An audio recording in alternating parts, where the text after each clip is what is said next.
Welcome students. तो देखिए अपन पढ़ रहे थे जो नाभिक की न्यूक्लियर प्रॉपर्टीज है उसमें विद्युत चतुर्ध्रुव आघूर्ण प्रॉपर्टी अपन पढ़ रहे थे और अपन ने एकल ध्रुव, द्विध्रुव और चतुर्ध्रुव के लिए किसी एक अक्ष जेड अक्ष के लिए चतुर्ध्रुव आघूर्ण का मान ज्ञात किया था। आज अपन पढ़ने जा रहे हैं किसी नाभिक के लिए चतुर्ध्रुव आघूर्ण का मान। तो टॉपिक है अपना नाभिक का चतुर्ध्रुव आघूर्ण। देखो अपन ने पी नोट ये एकल ध्रुव के लिए वैल्यू ज्ञात की थी, जो वैल्यू थी अपनी rho of r vector dot dv 1/r। ऐसे अपन ने P1 की निकाली थी, ऐसे अपन ने P2 की निकाली थी। जो P2 का जो पार्ट था वो अपना किसका पार्ट था? चतुर्ध्रुव आघूर्ण का। यानी कि अपन ने विभव की वैल्यू भी निकाली थी। टोटल इक्वेशन आपको ध्यान होगा कि 1/4 पाई एप्सिलॉन सब में कॉमन था। फिर देखो P naught upon R, P note किसके लिए? एकल ध्रुव के लिए, plus 1/4 pi epsilon P1 upon यहाँ R की जो पावर थी वो क्या थी? 2। फिर देखो 1 + 4 pi epsilon P2 upon 2r³। तो ये जो थर्ड पार्ट था P2 अपॉन 2r³, ये किसके लिए था? ये चतुर्ध्रुव आघूर्ण के कारण विभव का मान था। तो अपन ने इसकी वैल्यू भी ज्ञात की थी। अब देखो आज अपन नाभिक के लिए चतुर्ध्रुव आघूर्ण, सभी नाभिकों के लिए देखो चतुर्ध्रुव आघूर्ण का मान ज्ञात किया जाता है। और अपने चतुर्ध्रुव आघूर्ण क्वाड्रपोल जो मोमेंट Q की वैल्यू थी वो आपको पता है स्टूडेंट्स, क्या वैल्यू अपने आई थी कि rho of r vector dot 3z² minus r² dot dv। ये किसकी वैल्यू थी? चतुर्ध्रुव आघूर्ण की। अब देखो रो ऑफ आर वेक्टर क्या था? ये आवेश घनत्व, यानी कि एक रो ऑफ आर वेक्टर वाले, आप लिखोगे इसके नीचे कि हम जानते हैं quadrupole moment Q equal to equation 1, rho of r vector वाले या रो ऑफ आर वेक्टर आवेश घनत्व वाले, आवेश घनत्व वाले नाभिकों के लिए चतुर्ध्रुव आघूर्ण का मान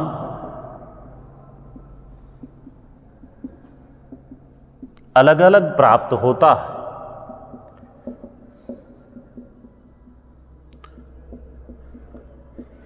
क्वाड्रपोल मोमेंट की जो वैल्यू है वो अलग अलग क्या होती है? प्राप्त होती है। अब देखो अपन ने क्या माना था डायग्राम में कि मूल बिंदु O से r वेक्टर दूरी पर एक आयतन अल्पांश dv लिया था और किसी z अक्ष पर एक पॉइंट लिया था अपन ने A, जिसके कोऑर्डिनेट 0, 0, r लिए थे। मानने का मतलब ये r दूरी पर स्थित था पॉइंट, और आयतन अल्पांश से उस पॉइंट की जो दूरी थी वो a वेक्टर थी। ठीक है, तो आप इसमें लिखोगे कि जहां स्मॉल r, इस इक्वेशन के लिए लिखोगे जहां स्मॉल r आयतन अल्पांश की मूल बिंदु से डिस्टेंस दूरी है, स्मॉल r ये मूल बिंदु से दूरी है, और z जो है वो z क्या है? इस आयतन अल्पांश के कारण, या z इस दूरी का z अक्ष पर घटक है। z इस दूरी का z अक्ष पर घटक है। तो ये r को भी डिनोट कर दिया, z को भी कर दिया। रो ऑफ r क्या है? आवेश घनत्व है। dv क्या है? आयतन अल्पांश है, तथा dv क्या है? आयतन अल्पांश। अब देखो किसी भी नाभिक के अंदर जो आवेश वितरण है वो किसके कारण होता है? मैंने बताया था स्टूडेंट्स आपको कि नाभिक में आवेश वितरण प्रोटॉन के कारण होता है। प्रोटॉन के कारण होता है। अतः आईवें या आइथ प्रोटॉन, या ऐसे लिख लो आईवें प्रोटॉन के निर्देशांक माना xi, yi, zi हों। इस प्रोटॉन के निर्देशांक क्या हो, xi, yi और zi हो, तो आपका क्वाड्रपल मोमेंट जो है वो टोटल क्या होगा बताओ, कि जो समेशन है i = 1 से, अब देखो कितने प्रोटॉन हो सकते हैं टोटल इसमें, z यानी कि परमाणु क्रमांक के बराबर प्रोटॉन की संख्या z तक हो सकती है, raw of r vector 3zi² minus ri²। Summation में लिखा है तो अपन ने टोटल क्वाड्रपल मोमेंट याद करने के लिए अपने समाकलन को काय में चेंज कर दिया, समेशन में। अब देखिए rho of r dot dv भी है इसके साथ। अब अपन जानते हैं, आप लिखोगे हम जानते हैं, अपन ने शुरू में पढ़ा है स्टूडेंट्स कि आवेश घनत्व rho of r equal to क्या होता है, dq/dv। तो यहां से आप लिख सकते हो कि dq के इक्वल क्या है, rho of r vector dot dv। Okay, यानी कि rho of r vector dot dv। अब आप इस rho of r vector dot dv की जगह क्या पुट कर सकते हो, dq। तो आपका जो फॉर्मूला है वो क्या हो जाएगा, देखो q equal to rho of r dot dv की जगह क्या लिखोगे, i = 1 से z dq, यानी कि rho of r dot dv को क्या लिख दिया अपन ने, dq। अब देखिए यहां पर 3zi² minus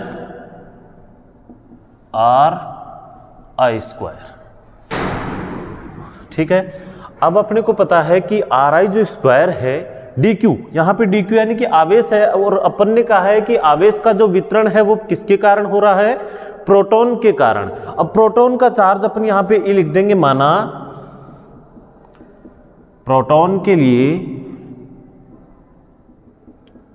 dq equal to small e, तो q इक्वल टू i = 1 से z q 3zi² minus ri²।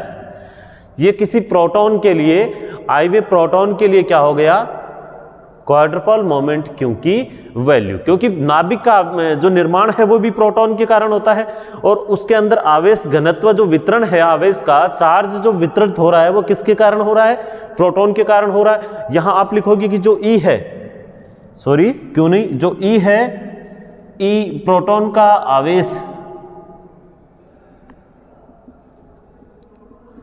Okay. अब देखिए स्टूडेंट, अपने को पता है कि एक नाभिक का चतुर्ध्रुव जो आघूर्ण है वो आवेश की सममिति पर डिपेंड करता है।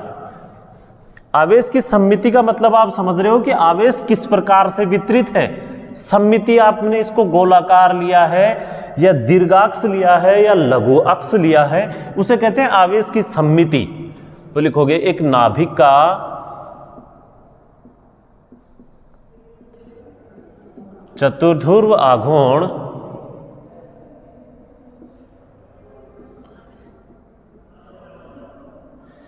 आवेश की सममिति पर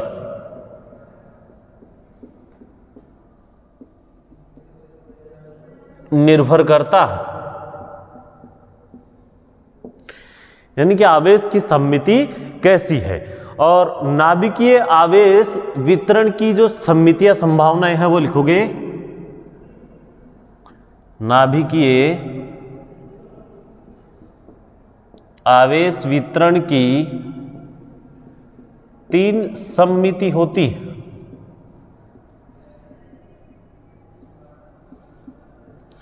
जिसमें अपन स्टूडेंट पढ़ेंगे प्रथम कौन सी है, जो अपना फॉर्मूला है q इक्वल टू i = 1 से z तक small q 3zi² minus ri²। इस फॉर्मूले के अंदर देखो अपन सबसे पहले पढ़ेंगे गोलीय सममिति के लिए, ये लिखोगे हम जानते हैं। और प्रथम है आपकी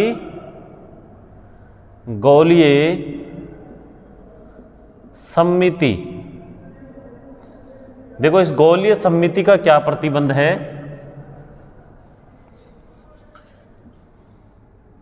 गोलीय सममिति के अंदर आप लिखोगे आवेश वितरण की अवस्था में दूरी r vector equal to x i plus y j plus z के होता है, पता है आपको। आर स्क्वायर की वैल्यू निकालेंगे अपन, तो इसका परिमाण क्या होता है स्टूडेंट, मॉड ऑफ ये x square plus y square plus z square. तो यहाँ से आर स्क्वायर अगर लिखना चाहोगे तो क्या लिख सकते हो, x square plus y square plus z square. अब देखो गोलीय सममित है, आपको पता है इस गोलीय जो सममिति होगी इसके अंदर ये एक्स एक्सेस, ये वाई एक्सेस है, ये जेड एक्सेस है। तो ये तो इस वृत्त की गोले की क्या हो गई, ये त्रिज्या ही हो गई। तो आप इसे x लिख दो, y लिख दो, z लिख दो, लेकिन तीनों हैं क्या, x equal to y equal to क्या है, z है गोले के लिए, त्रिज्या बराबर ही होगी गोलीय सममिति में। तो इसे क्या लिख सकते हैं अपन, r square equal to 3z square. अपन जेड एक्स के अनुदिश निकाल रहे हैं चतुर्ध्रुव गुण, तो r square equal to 3z square, चूंकि x equal to y equal to z. फिर लिखोगे r square equal to 3z square होता है, तो q equal to summation i equal to 1 से z e 3zi square minus r square. अब एक चीज बताओ, r square equal to 3z square, यहां वैल्यू पुट करोगे तो q की वैल्यू क्या आएगी, q की वैल्यू क्या आएगी स्टूडेंट, 0। इक्वेशन 1 को 2 में पुट करोगे तो q इक्वल टू क्या प्राप्त होगा, 0। अर्थात वे नाभिक जिनके लिए चतुर्ध्रुव आघूर्ण का मान q इक्वल टू 0 प्राप्त होता है, उनकी आवेश की सममिति गोलीय सममिति होती है। लिख लोगे, जिनके लिए q इक्वल टू 0 होता है उनकी आवेश की सममिति कौन सी होती है, गोलीय होती है। ठीक है। सेकंड जो अपना पार्ट है स्टूडेंट, जो आर स्क्वायर इक्वल है 3z स्क्वायर, द्वितीय, यानी कि आप जो मान रहे हो r square equal to 3z square, तो यदि नाम लिख लो पहले, इसे कहते हैं दीर्घ अक्ष या दीर्घाक्ष, दीर्घाक्ष सममिति। कंडीशन है इसकी, यदि 3z square greater than r square हो, तो इक्वेशन 1 से q equal to summation i equal to 1 से z e 3zi square minus r i square, ये 3z स्क्वायर का मान ज्यादा हो आर आई स्क्वायर से, तो q का मान 0 से ज्यादा प्राप्त होगा, तो q का मान 0 से अधिक प्राप्त होता है।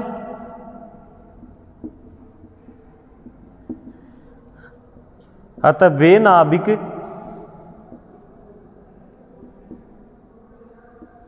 जिनमें q ग्रेटर देन 0 होता है,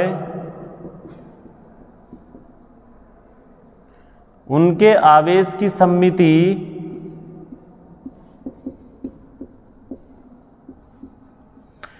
दीर्घाक्ष होती है, दीर्घाक्ष होती। स्टूडेंट इनका डायग्राम भी, जैसे वर्ताकार का तो कैसा बनेगा, मैंने बनाया भी था, वर्ताकार का केवल वर्ताकार बनाना आप, और उसके लिए ये जेड एक्स थी, ये वाई एक्स, ये एक्स एक्स। ठीक है, ऐसा तो आपका वर्ताकार का बनेगा। आवेश की सममिति, ये रोटेशन की डायरेक्शन बताओगे। ठीक है, फिर दीर्घाक्ष का देखिए, z जो है वो क्या होनी चाहिए, दीर्घ होनी चाहिए। अपने पास में जो डायग्राम बनेगा दीर्घाक्ष का, उसमें क्या होगी, आपकी जो जेड एक्स है वो क्या होगी, दीर्घाक्ष होगी। तो देखिए ऐसा डायग्राम बनाओगे इसके लिए, x, ये z है, ये y, तो जेड एक्स है वो क्या है, दीर्घाक्ष है। ठीक है, इसको लिख देना। इसमें आवेश का जो वितरण है वो रो ऑफ आर वेक्टर है टोटल में, और ये जेड एक्सेस है। थर्ड कब होगा, जब Z square 3z square greater then होगा, तो क्यू का मान बड़ा होगा। थर्ड है लघु अक्ष सममिति।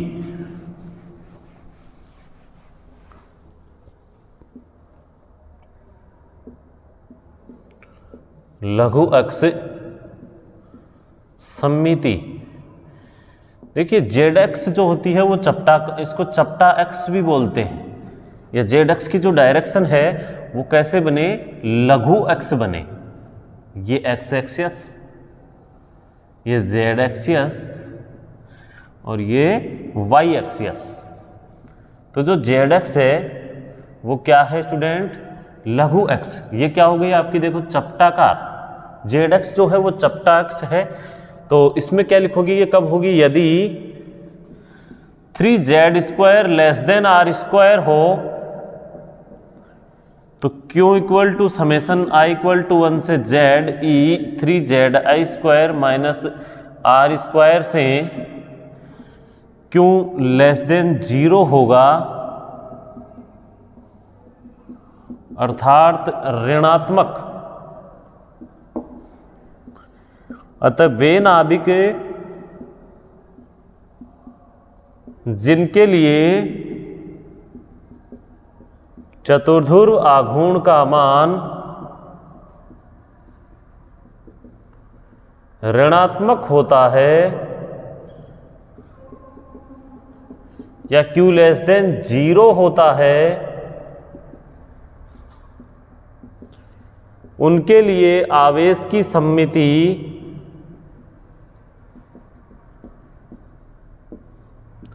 लघु अक्ष होती है। लघु अक्ष होती। ये हो गई 3 प्रकार की आवेश की अपनी सममितियां। आगे स्टार लगा करके आप पॉइंट लिखोगे, नाभिक के चतुर्ध्रुव आघूर्ण से निष्कर्ष।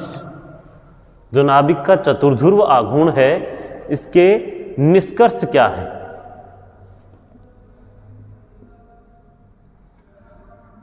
तो 2-3 जो निष्कर्ष है स्टूडेंट वो भी लिखने पड़ेंगे आपको, क्योंकि निष्कर्ष जो है वो मोस्ट है।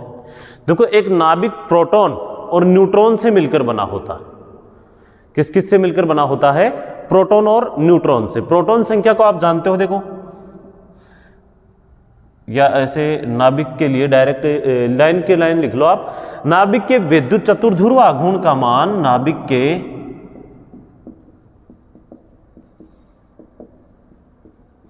आघूर्ण का मान प्रोटॉन संख्या कहां से डिनोट करते हो, Z, तथा न्यूट्रॉन संख्या, फर्स्ट निष्कर्ष है न्यूट्रॉन संख्या n इक्वल टू क्या होता है स्टूडेंट, मैंने पहले बताया था a-z। न्यूट्रॉन संख्या a-z के बढ़ने के साथ बढ़ता है। ये इंक्रीज होंगी ये संख्याएं, तो इसकी वैल्यू Q की जो है वो भी क्या होगी, इंक्रीज ही होगी। और एक देखो, जब Z व N का मान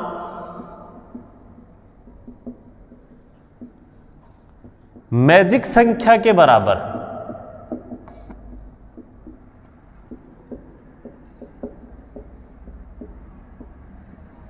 जब Z व N का मान किसके बराबर हो, मैजिक संख्या के बराबर, अर्थात 2, 8, 20, 28, 52, ठीक है। जो मैजिक संख्याएं आपने केमिस्ट्री में पढ़ी होगी, ये 50 होती होगी, 82, ये जो मैजिक संख्याएं हैं, Z व N का मान यदि मैजिक संख्या के बराबर हो तो चतुर्ध्रुव आघूर्ण का मान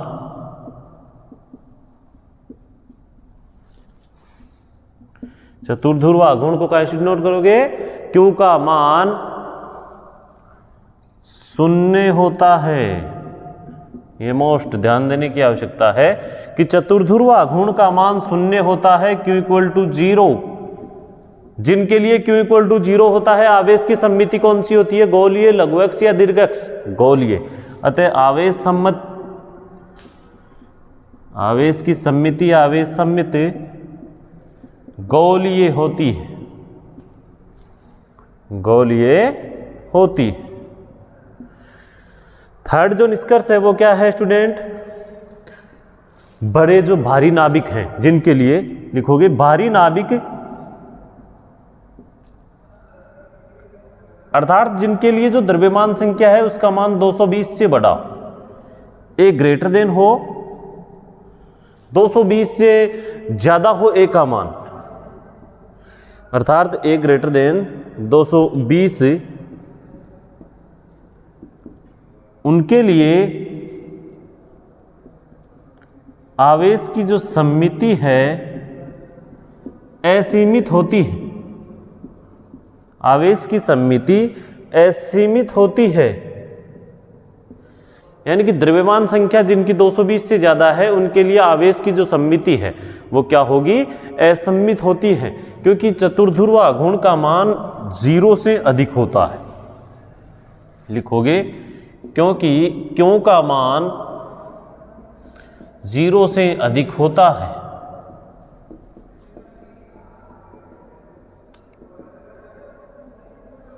तो उनके आवेश की सममिति असीमित का मतलब है दीर्घक्ष हो सकती है, गोलीय दीर्घक्ष एक साथ हो सकती है, इसलिए। और लास्ट जो निष्कर्ष है वो है कि वे नाभिक जिनमें द्रव्यमान संख्या या क्यू का जो मान है उनके लिए, देखो वे नाभिक जिनके लिए दो मैजिक संख्याओं के मध्य, वे नाभिक जो दो मैजिक संख्याओं के मध्य हो,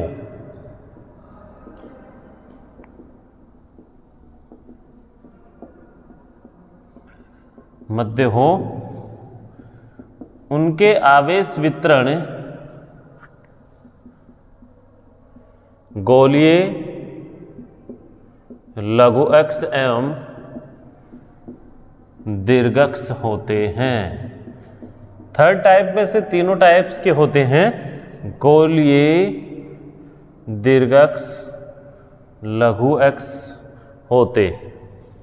ऐसे डायग्राम भी आप इनके शो कर लेना कि गोलीय, ये दीर्घक्ष और लघु अक्ष होते।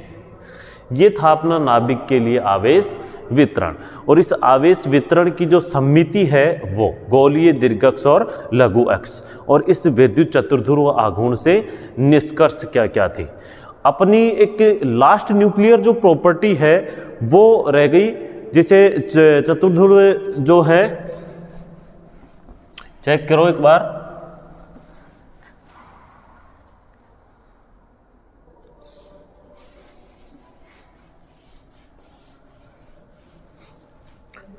यानी कि नाभिकीय चुंबकीय आघूर्ण लास्ट अपनी न्यूक्लियर प्रॉपर्टी है, नाभिकीय चुंबकीय आघूर्ण, जिसे म्यू से डिनोट करते हैं। कहां से डिनोट करते हो? म्यू से। देखो जब कोई चार्ज पार्टिकल किसी कक्ष में चक्कर करता है तो उसके कक्षीय कोणीय संवेग के कारण कक्षीय चुंबकीय आघूर्ण भी क्या होता है?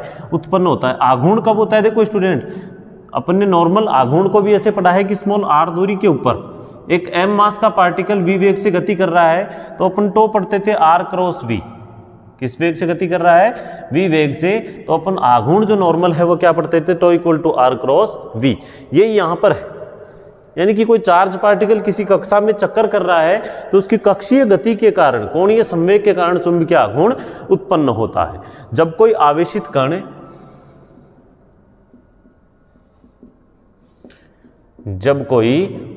कण जब कक्षीय गति करता है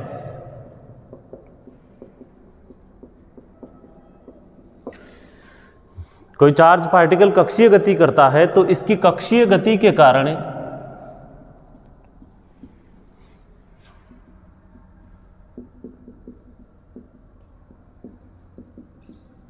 इसकी कक्षीय जो गति है उसके कारण चुंबकीय आघूर्ण उत्पन्न होता है।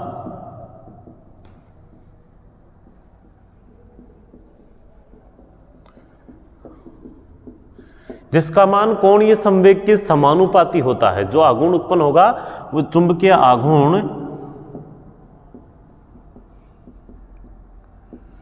कोणीय संवेग के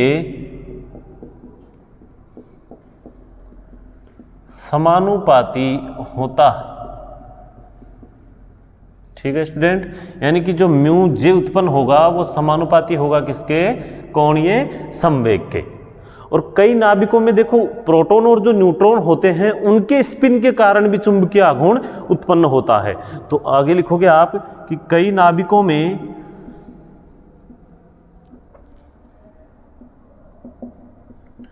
नेज कोणीय संवेग, प्रोटॉन न्यूट्रॉन के कारण जो कोणीय संवेग होता है उसे नेज कोणीय संवेग भी कहते हैं। नेज कोणीय संवेग के कारण भी चुंबकीय आघूर्ण होता।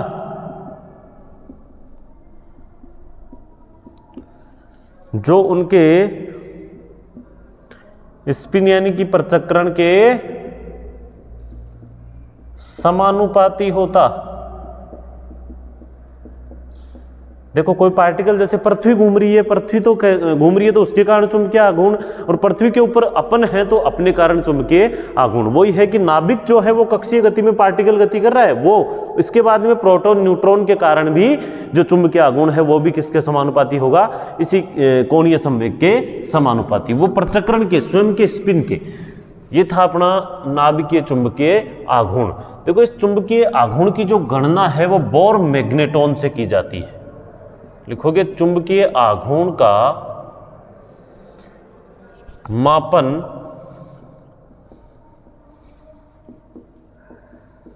बोर मैग्नेटॉन से किया जाता। देखो जिसको म्यू एन से प्रदर्शित करते हैं और इसका मान होता है E H cut by 2mp। H cut की वैल्यू आप जानते हो, ई इलेक्ट्रॉन का चार्ज है, एमपी प्रोटॉन का द्रव्यमान है। वैसे इसकी न्यूमेरिकल वैल्यू भी जो होती है वो भी 5.05 इंटू 10 की पावर 27 जूल टेस्ला। क्योंकि सबका न्यूमेरिकल मान है वो अपन पुट कर सकते हैं, क्योंकि 5.05 सॉरी नेगेटिव में क्यों कैसे निकाल सकते हो? इलेक्ट्रॉन का चार्ज एच कट की वैल्यू होती है 1.05 10 की पावर -34, प्रोटॉन का द्रव्यमान, इसे कहते हैं बोर मैग्नेटॉन।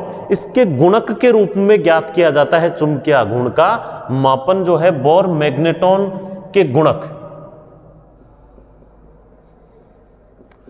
गुणक के रूप में किया जाता।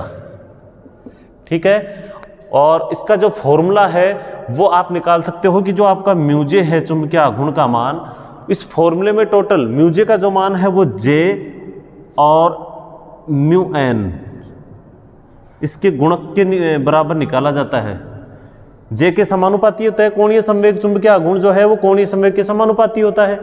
म्यू एन के गुणक के रूप में ज्ञात किया जाता है और इसको फिर सोल्व करके लिखते हैं तो mu j equal to g j mu n. जो स्मॉल जी है उसे जी जे भी कहते हैं, जो स्मॉल जी है इसे जी गुणक कहते हैं। इसे क्या कहते हैं? जी गुणक कहते हैं। और इस जी गुणक का मान कहां से निकालोगे? देखो जी जे इक्वल टू होता है म्यू जे अपॉन जे म्यू एन। जी जे अपॉन ये आप लिख भी सकते हो चुंबकीय आघूर्ण और बोर मैग्नेटॉन के जो अनुपात में जे गुणक है उसका इनटू, यानी कि एक जी गुणक है नाभिक के न्यूक्लियर मैग्नेटॉन मात्र में चुंबकीय आघूर्ण और नाभिकीय कोणीय संवेग के अनुपात को, चुंबकीय आघूर्ण और नाभिक के कोणीय संवेग का जो अनुपात है, रेशियो है, उसको नाभिकीय जी गुणक कहते हैं। ये थी अपनी लास्ट न्यूक्लियर प्रॉपर्टी। तो अपन ने टोटल न्यूक्लियर प्रॉपर्टीज का अध्ययन किया है आज। आगे के लिए देखो अपन स्टडी जो है कल करेंगे। आज के लिए इतना ही। Thank you all of student.